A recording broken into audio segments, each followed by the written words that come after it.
చాలా మందికి కోర్టు విషయాలు, వివాద విషయాలు, స్థలాలు, పక్కేళ్లతో తగులు, అన్ని విషయాల్లో వివాదాలు రావడం అనేది చాలా వాళ్ళకి అనేక నష్టాలు కలిగిస్తుంటుంది. వివాదాలు ఎప్పటికీ తెలియవు, దానికోసం చిన్న తంత్రం ఉంటుంది. అదే చాముండ భద్రకాళి మహాకాళి తంత్రం. అద్భుతమైన మంత్రం. 3 కొబ్బరికాయలు తీసుకుని పొద్దున్నే మీకు దగ్గరలో ఉన్న శక్తి ఆలయం అంటే పోచమ్మ కావచ్చు, మహంకాళి కావచ్చు, అమ్మవారికి సంబంధించిన ఏదో ఒక ఆలయంలోకి వెళ్ళి 3 కొబ్బరికాయలు కొట్టి ఒక మంత్రం చదువు. ఓం నమో చాముండాయై విచ్చై క్లీం భద్రకాళి క్రీం మహంకాళి మమ సర్వ విజయం తక్షణం దేహి ప్రేచ్ఛ స్వాహ. ఈ మంత్రం 108 సార్లు చదువుకొని దండం పెట్టుకుని రావాలి. ఇట్లా 3 రోజులు చేయాలి.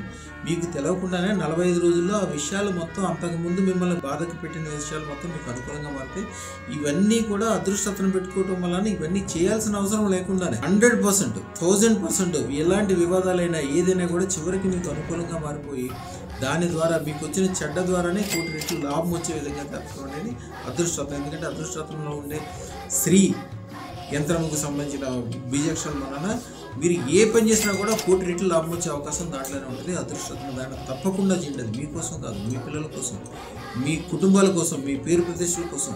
మనిషి బతికేది 100 సంవత్సరాలు, కానీ యుగాంతం వరకు మన పేరు ప్రతిష్టలు ఉండాలంటే అదృష్టదాన ఒకటే మార్గము. శుభం బియ్య. ముమ్మడి గంగాధరరావు గారు, ధనికుల గోత్రము, తిమ్మాపురం, కాకినాడ. ఈ అదృష్టరత్నం పెట్టుకున్న తర్వాత అండి ఇప్పుడు వచ్చే ల్యాండ్స్ మొత్తం ఈవిడికి 1500 గజం వచ్చిందండి. ఓకే.